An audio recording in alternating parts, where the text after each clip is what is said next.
पिछले कुछ दिनों में सबसे फ्रीक्वेंट क्वेश्चन जो कि क्लैट एस्पिरेंट्स ने मुझसे पूछा वो था how to identify tones of the passage. English comprehension के पैसेजेस में कई सारी बार स्टूडेंट्स कंफ्यूज हो जाते हैं to identify the tones of the passage. तो नमस्कार दोस्तों, I am Divya, one of the nerds of team Nerdos. और इस वीडियो में हम बात करेंगे कि किसी भी पैसेज की कोई सी भी टोन को किस तरीके से आइडेंटिफाई कर सकते हैं। What is the easiest and the most effective way of identifying the tones of the passage.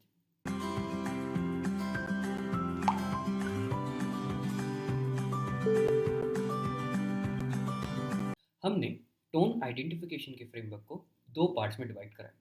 सबसे पहले हम समझेंगे कि ऑथर का सेंटिमेंट क्या होता है, फिर हम समझेंगे कि टोन्स के टाइप क्या होते हैं। Once you can identify the sentiment of the author and the tones of the type of the tones, then it will become very easy for you to identify the ultimate tone of the passage.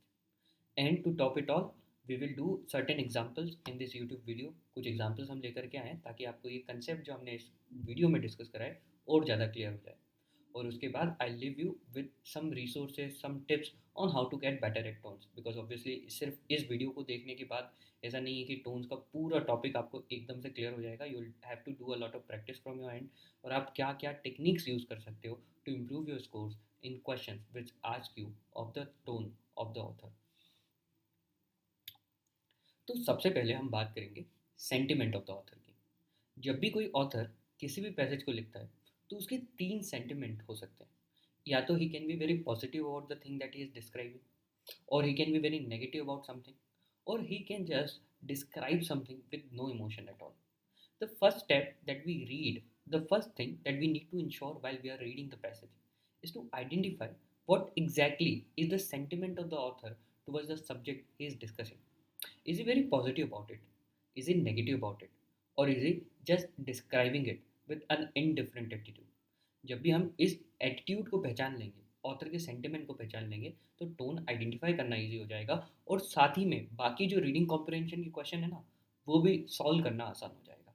क्योंकि हमको पता होगा कि कुछ options तो आसानी से eliminate हो सकते हैं, because obviously he is not negative और neutral, he is very positive about this particular thing while he has described it in the passage.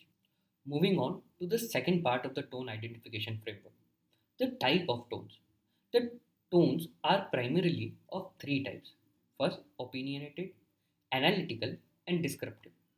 सबसे पहली टोन में ऑथर अपना कोई ओपिनियन बता रहा है।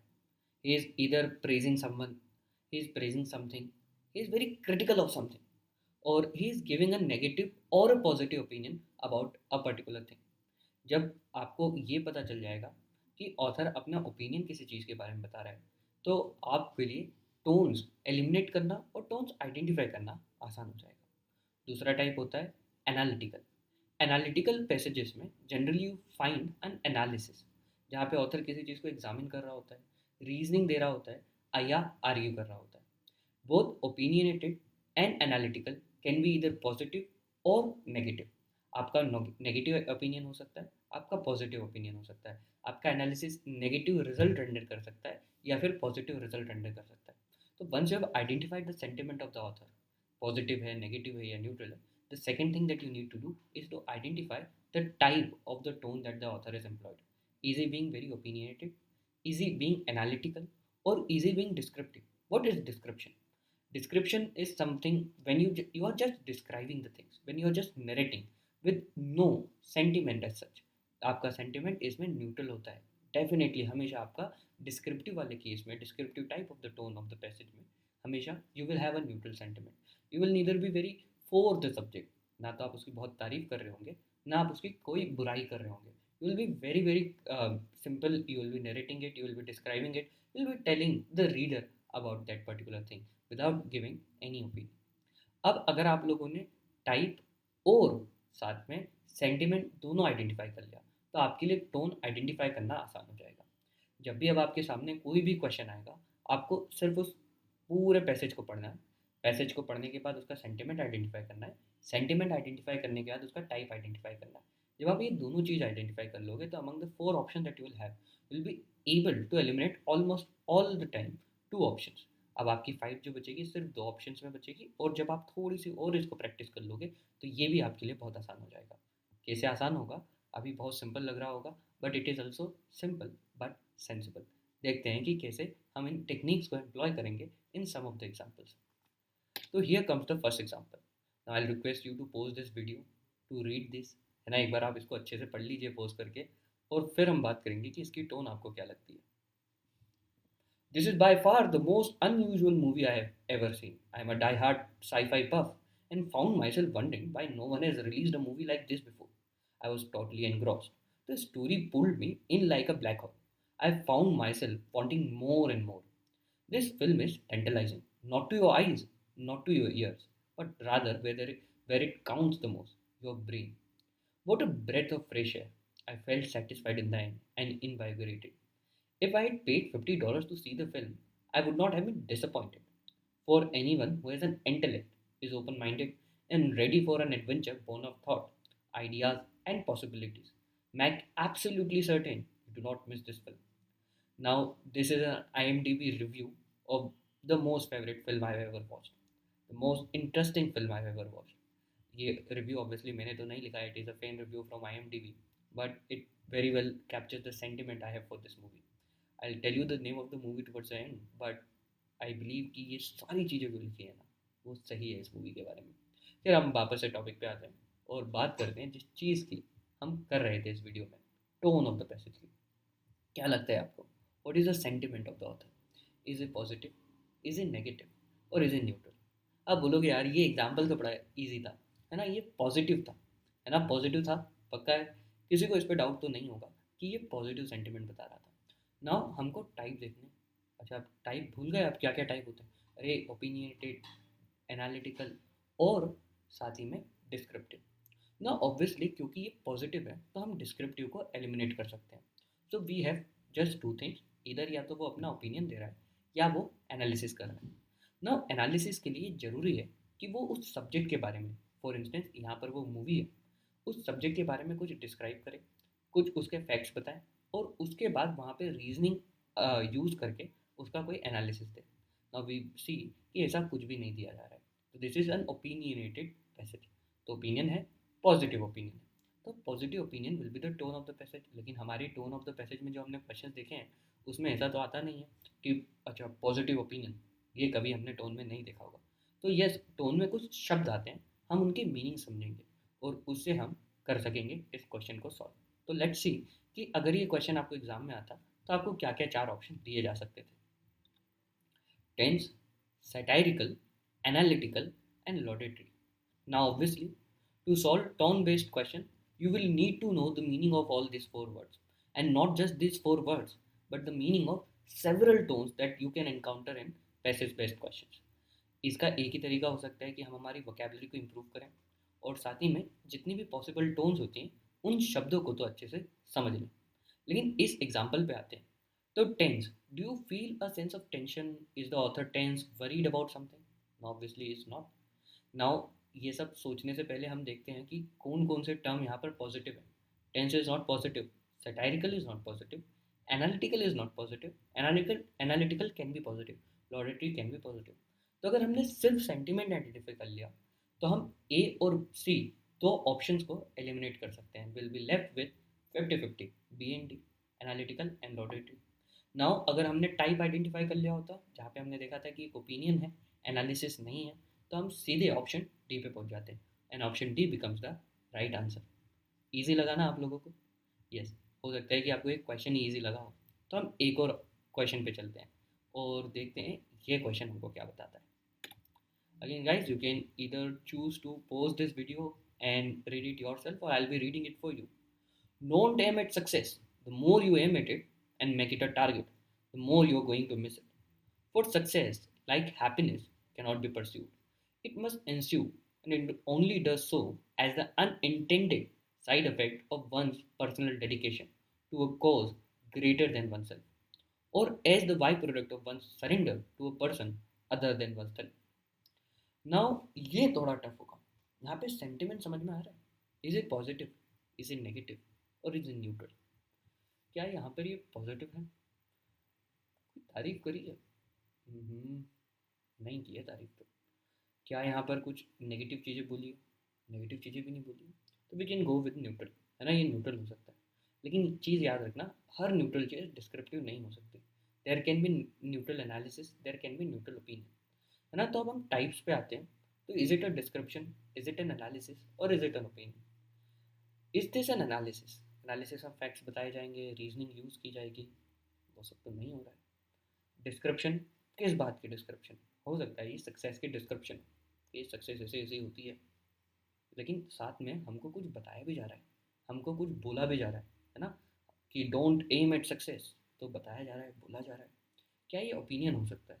सीम्स कि हाँ ये ओपिनियन है, आपको एडवाइस दी जा रही है ना कि ये इस तरीके से नहीं करना है, तो this is more like a neutral opinion. ठीक है, ऑप्शंस देखें हम। थोड़ा सा टफ था ये, है ना, थोड़े से ग्रे एरियाज थे, लेकिन ऑप्शन देखते हैं कि हम किस तरीके से इसको आइडेंटिफाई कर सकते हैं। Descriptive, dogmatic, pessimist, satirical. Again, we were very clear that this is not negative, and pessimist is a negative term, so we can eliminate B by just identifying the sentiment of the author. Once we have identified the sentiment, we are left with only three options. What is satirical?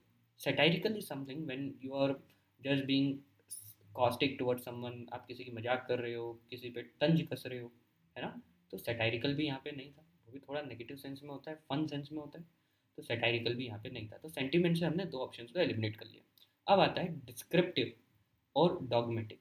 मैंने आपको बताया था कि किस तरीके से ये descriptive नहीं हो सकता, क्योंकि यहाँ पर एक ओपिनियन दिया जा रहा है, एक एडवाइस दी जा रही है। तो the right answer that will go for is dogmatic.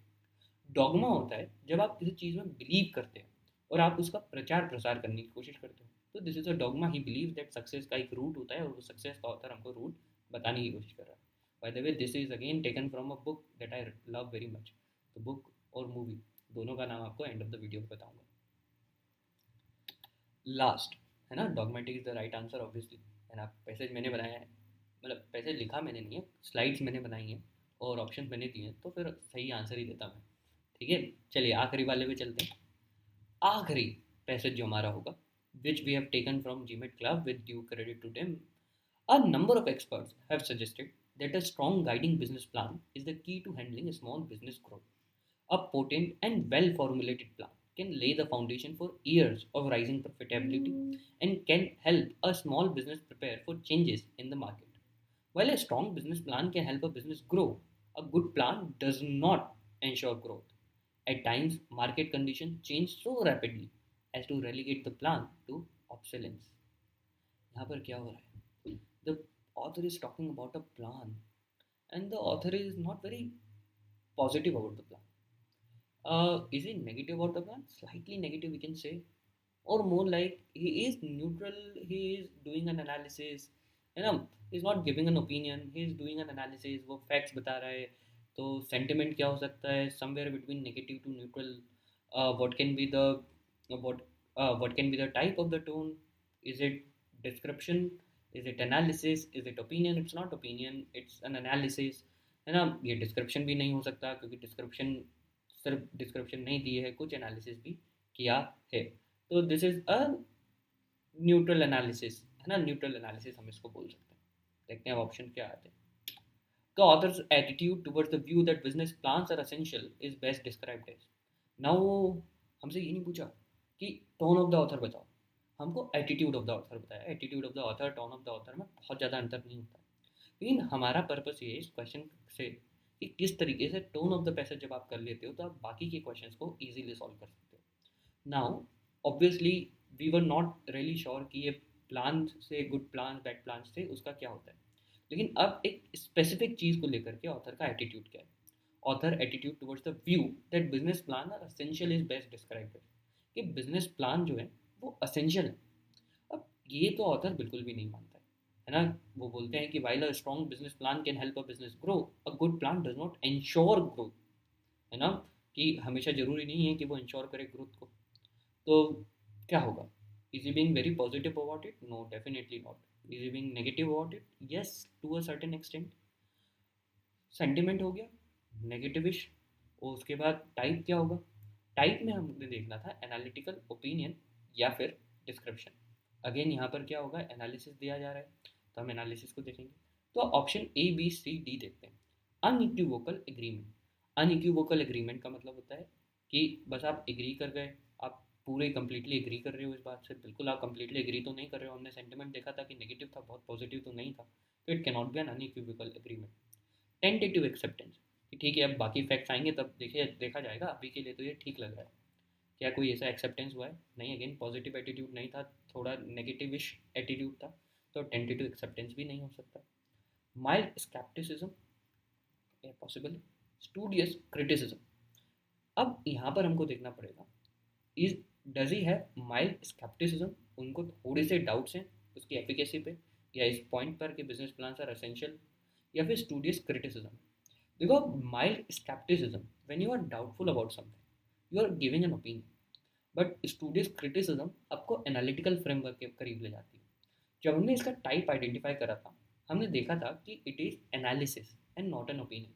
Because it is analysis and not an opinion, it can not B mild scepticism, क्योंकि स्केप्टिसिज्म आप उस चीज़ पे बताओगे जिस पे आपका ओपिनियन होगा। Analysis is more closer to criticism, है ना, and since analysis is closer to criticism, the right answer should be studious criticism. Now this was a close question, है ना, जिसमें सी और डी पे हमको डाउट हो सकता था। सी और डी पे डाउट होने के बावजूद हमने देखा कि अगर हमने हमारे फ्रेमवर्क को याद रखा होता, सेंटिमेंट और टाइप ऑफ द टोन, तो हम सारे ऑप्शन को एलिमिनेट कर सकते हैं। तो आई होप आपको ये एक्सरसाइज से समझ में आया हो कि टोन टाइप के क्वेश्चन हम किस तरीके से सबसे इफेक्टिवली सॉल्व कर सकते हैं। Now moving on to the last part of this video, how to get better at tones. Tones में बेटर होने के लिए सबसे पहली स्टेप होगी टू बिल्ड अ वोकैबुलरी। देखो, जब तक हम अपनी वोकैबुलरी को इम्प्रूव नहीं करेंगे, तो जो different different type of tones हमको ऑप्शंस में दी जाएगी, हम उनको आइडेंटिफाई नहीं कर पाएंगे। हमको ये तो मिल गया कि हम सेंटिमेंट आइडेंटिफाई कर लेंगे, टाइप आइडेंटिफाई कर लेंगे, with a little practice we will be able to identify them. But what after, है ना, उसके बाद तो दिक्कत आएगी, क्योंकि हम जो ऑप्शन दिए जाएंगे उसको फिट नहीं कर पाएंगे कि वो किस टाइप से अलाइंड है या किस सेंटिमेंट से अलाइंड है। और उसके लिए हमको क्या करना पड़ेगा, we will have to build our vocabulary, and vocabulary building is a continuous process. You can use dictionary technique, you can study word power made easy, सब कुछ कर सकते हो, लेकिन हमको हमारी वोकैबुलरी को इम्प्रूव करना होगा। इसके अलावा और कोई रास्ता नहीं होगा to build our better tones. उसके बाद जब आपको टोन्स के क्वेश्चन में डाउट आए, you will have to take baby steps, है ना। तो कई सारे बच्चे क्या करते हैं, कोई फ्रेमवर्क नहीं होता है, किसी तरीके से कोई एनालिसिस नहीं करते हैं पैसेज का, सीधे टोन आइडेंटिफाई करने की कोशिश करते हैं। जब भी, या तो कई बार हो सकता है कि आपको बिना मतलब बस पढ़ा आपने और आपको टोन समझ में आ गई, in that case go for the option that you are liking. लेकिन जब आपको डाउट आए खुद पे, जब आप इस टोन वाले क्वेश्चन में क्लियर नहीं हो, और at least in the next 10 to 20 passages that you are going to practice, please do this, take baby steps. और बेबी स्टेप्स लेने का क्या मतलब होता है, सबसे पहले हम सेंटिमेंट आइडेंटिफाई करेंगे, फिर हम टाइप आइडेंटिफाई करेंगे, और उसके बाद हम देखेंगे कि कौन सा ऑप्शन हमारे लिए यूजफुल होगा। अभी हो सकता है कि ये बेबी स्टेप्स लेना आपको स्लो डाउन कर दे टू सम एक्सटेंट, है ना, कुछ सेकंड्स के लिए आपको स्लो डाउन करेगी, but over time you internalise this process, it will become very very easy to you, it will become very natural to you, और आपके टोन्स के क्वेश्चन ज़्यादा सही होने लग जाएंगे। In fact you will go close to 100% when it will come to solving questions basis on the basis of tones of the passage. Then third, elimination will be the key. सीधे हम देखो, एक पैसेज के टोन को कई तरीक़ों से describe किया जा सकता है। तो अगर मैं आपके सामने किसी पैसेज को दूंगा और 10 लोगों को खड़ा करूंगा, तो 10 लोग हो सकता है अलग अलग टोन उसकी डिस्क्राइब करें, और 10 के 10 लोग सही हो सकते हैं। इस कारण से ये इंपॉर्टेंट हो जाता है कि हम ऑप्शंस देखें, क्योंकि 10 लोग सही हो सकते हैं लेकिन ऑप्शन सिर्फ एक सही हो सकता है, और क्योंकि ऑप्शन सिर्फ एक सही हो सकता है, तो हमको बाकी तीनों ऑप्शन को एलिमिनेट करना होगा। और हम एलिमिनेट कैसे करेंगे, जो हमने बेबी स्टेप्स लिए ना, उसमें हमने सेंटिमेंट आइडेंटिफाई करा है, टाइप आइडेंटिफाई करा है, उससे फिर हम एलिमिनेट करेंगे। Once we have eliminated the options, हम हमारे आंसर के बहुत नज़दीक पहुंच चुके होंगे। और लास्ट में हो सकता है कि आप में से कई सारे लोगों को प्रैक्टिस करना हो टोन्स के क्वेश्चंस की, है ना, आपको टोन्स के बारे में पता करना हो कि टोन्स क्या क्या होती है। तो what we are going to do, we are going to send a lot of material on our Telegram channel. धीरे धीरे हम we are sending at 9 AM every day daily RCs, उसमें हम टोन के क्वेश्चन ज़्यादा इंक्लूड करेंगे। साथ ही में मैं कुछ लिंक्स पिन करूँगा इस यूट्यूब वीडियो के डिस्क्रिप्शन में, जहाँ पर जाकर के आप जो मेजर टोन्स होती हैं पैसेज की, उनको देख सकते हो, उनके बारे में समझ सकते हो, और उनके एग्जाम्पल्स भी देख सकते हो। तो एक बार आप उस रिसोर्स को पढ़ लोगे, तो आपको समझ में आएगा कि कौन कौन सी मेजर टोन्स होती है, और उसको आप किस तरीके से अच्छे से समझ सकते हो। ठीक है गाइस, तो आई होप आपको ये वीडियो हेल्पफुल लगा हो, और इस वीडियो के बाद अब आपको टोन्स ऑफ द पैसेज करने में बहुत आसानी लगेगी। And trust me guys, if you will use this nut framework of identify tones of the passage, you are going to excel in the tones based question in your English comprehension section of the CLAT exam. और जाने से पहले आपको बता दूं कि CLAT syllabus sheet और बहुत सारे रैंक बूस्टिंग इनिशिएटिव्स हमारे टेलीग्राम चैनल पे अवेलेबल है। अगर अभी तक आप टेलीग्राम चैनल पे नहीं आए हो तो प्लीज़ इस टेलीग्राम चैनल को ज्वाइन करो। बहुत सारे इनिशिएटिव्स फ्री में टेलीग्राम चैनल पर हम लेकर के आते हैं। सुबह 6 बजे डेली डोज आता है जिसमें करंट अफेयर के 3 इंपॉर्टेंट आर्टिकल्स होते हैं। सुबह 9 बजे एक डेली रीडिंग कॉम्प्रहेंशन का पैसेज आता है और रात को 12 बजे 5 वोकेबलरी के शब्द आते हैं। There are thousands of students, in fact 4,000 plus students on the Telegram channel already, and all of them are glad aspirant. What are you waiting for? Just come join that Telegram channel and become the part of rank boosting initiatives for absolutely free. This is Divi Kumar Garg signing off on behalf of Team Nardos.